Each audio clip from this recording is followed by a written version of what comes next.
Well, here we are. I am Brett Mason, your humble host. Let's start out with the transgender thing, shall we? Transgenders in the bathroom.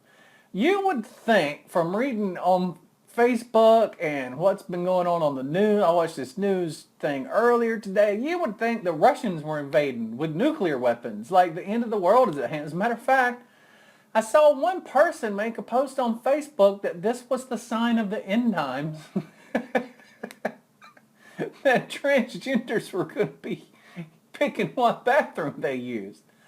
Now I'm not in favor or against it. I don't want you to misunderstand. I'm neither making a statement in favor of the transgender in the bathroom thing, and I'm not making a statement against it.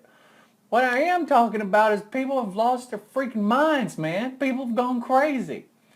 And so I've seen, a guy I like on Facebook has posted a few stories today I actually commented on. Against my better judgment, I commented on them. And they were all about people who aren't transgender, not pretending to be a woman in the women's bathroom, going in and doing stupid stuff in the women's bathroom. Creepy stuff. Stuff they need to be thrown in prison for. And I'm reading these stories and I'm like, man, none of this has anything to do with, transgender stuff. None of it does. This was stuff that was happening. It's already been happening. You've had sick, twisted preverts. That's what, I had a good friend of mine. He's dead and gone now. He used to call perverts preverts. And so, in his honor, I like to use that word. Sick, twisted preverts have been sneaking into the women's bathroom, or not sneaking in, they just go in. They just go in and do stuff. That's been happening as long as there's been women's bathrooms. That's been happening. It's not right. And, there's laws to prevent it, and we want to keep it from happening. And I want all women to feel safe, man. I'm the first one. I'll stand up and say I want all women to be safe. So I'm on that train. But I don't think you can suddenly start digging up all these stories where non-transgender people, these are straight people. These are straight married people. The guy I saw today was a straight married guy. He was a straight married guy, went to a woman's bathroom and was shooting a video up under the stall. How is that a transgender issue? We need to pass laws about straight people, I think. They're the ones doing all the stuff. I don't know, man. It's just this labeling people, and I don't understand the labels thing. Does anyone understand the labels thing? You got to label this group of people this way, and then there's people who won't label themselves a certain way. And can't we all just be humans? Can't we be humans and say, if you treat me right as a human being, I'll treat you right as a human being. And if you treat me wrong as a human being, I'm going to react in an appropriate fashion. How many sections of pie can you divide a country into and pit them all against each other? That's the question. That's where the question boils down to. The politicians steadily every day are like, how many pieces of pie can we divide the country into and pit them all against each other? Let's pit black against white. Let's pit Asian against Jews. Let's pit gay people against straight people, and let's pit women against men, and let's pit the Tea Party against the Wall Street Project. Let's just pit everybody against everybody and demonize the other group of people to the point that you can't even listen to what they have to say anymore. Because that's the point we are now. You can't even listen to what the other side says anymore. Just by default, the other side doesn't have any relative thing to say. We've gone so insane now. It's like by default, you're one of those Tea Partiers? Well, I don't want to hear anything you have to say. You're a damned racist. You're a racist. You're a Tea Party racist. I don't care what you have to say. Oh, you're a Democrat? Well, obviously you're a liberal, like Hugo Chavez. And you want to turn the country into pre-1980s Russia.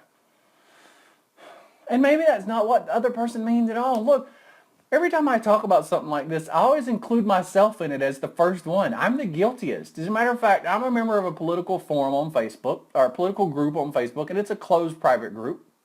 And we have political discussions on there.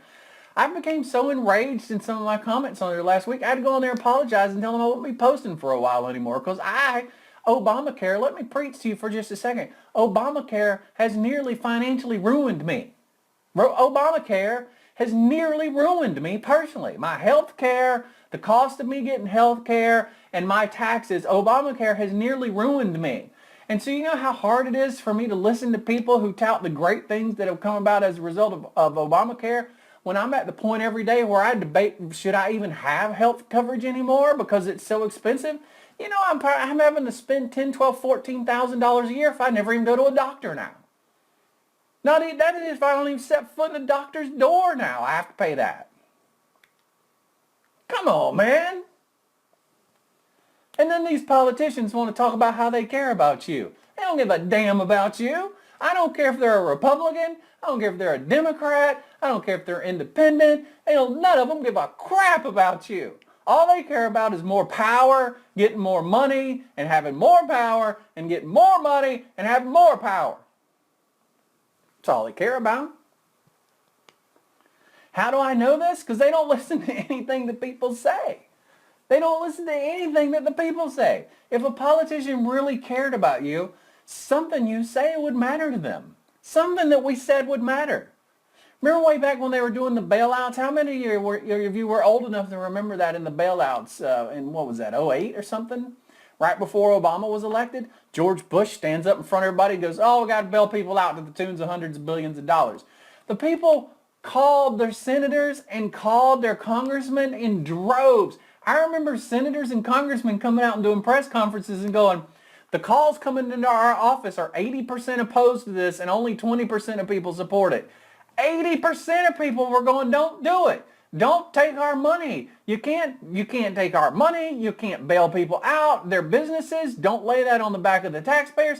The ratio was 80-20. I was one of those 80 calling. I was calling my local congressman here in Alabama at the time. I was calling my senator. I didn't get through to him, but I did get through to my representative. And I'm going, no, you can't. You screw them. I don't care about them.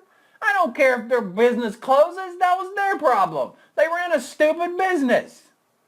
They made bad business decisions. Let them burn. I don't care. File bankruptcy. Somebody will swoop in and buy them up at pennies on the dollar, and they'll go on about their business. Meanwhile, why are you wanting to lay all this on my back? No. So these senators and these congressmen were coming out and holding press conferences and going, well, today the people against the bailout is about 80%, but we're going to go through with it anyway. If you can't have an issue where 80% of the American people call you and say don't do it, and you don't listen to that, they ain't ever going to listen to you. There ain't nobody in Washington going to listen to you. They don't give a damn about what you got to say. They don't care what you care about. They don't care what plight you're suffering. All they care about is what law, legislation, tax dollars, kickbacks, things can we shuffle around to make sure I get elected next term. That's all they care about. What can I do to get elected? Did you know this? Do you know this? Do you know that senators have to raise $75,000 a day just to get elected, to have the money to get elected the next term? How much of your day do you think they spend giving a damn about what you think? What percentage of your day do you think is wasted caring about what you think? And what percentage of their day do you think is worried about raising that $75,000? So I'm fired up. Somebody's like, holy crap, Brett Mason has lost his ever-loving mind today. Well, I haven't lost my mind. I just reached the tipping point. You ever just reached the tipping point? It's distractions. Look, I'm not for or against either side of the transgender thing. I'm not getting into that, but I will say I think it's a distraction. I think while the country sinks and burns, I think while they rob us all blind, that it's a distraction. If they can get you worried about what's going to happen to you when you go to the bathroom and make you so scared of it that you lose your mind about every other issue that matters, then you don't care. That's what's all the top of your mind. People are worried about the flag. That came out yesterday. People are worried about a flag. They're worried about who's using what bathroom. And meanwhile, the country's going to hell and we're all being robbed blind. Not all of us. Some of us are reaping the rewards of the being robbed blind. I'm in the getting robbed blind category, so it's tweaking me just a little bit. I'm just talking about the whole system in general is what grinds my gears. That's what's grinding my gears. It's the manipulation. It's the manipulation. It's the keeping us blindfolded. It's the whole magician trick of look what I'm about to do with this pen. Meanwhile, over in here on this hand, something bad is happening. Watch this hand. This hand is the one that matters. It's not the hand holding the pen. This is the hand that matters. It's not the transgender issue. It's not the whether Donald Trump is this or that, or Cruz is this or that. That's what they're holding and dangle up in front of you like this. It's what they're doing with this hand over here that's the problem. This is the hand. This is the hand that they're steadily screwing you out of everything you've ever worked for. For groups. We got to screw this group to help this group. Why is it I'm always in the group getting screwed? That's my question. Where's my benefit? When I filled out my tax form, where was my benefit at? Where was my credit at? I didn't get no stinking credit. I didn't get no endowment. I didn't get nothing from Robin, Jim, and John, and Mary, and Susie. I didn't get nothing from all that. There wasn't nothing on my I just got steadily screwed. Watch the pen. Watch the pen. We're about to do amazing little tricks with this pen. Oh, don't look at this hand though. Don't watch that hand. Watch this hand.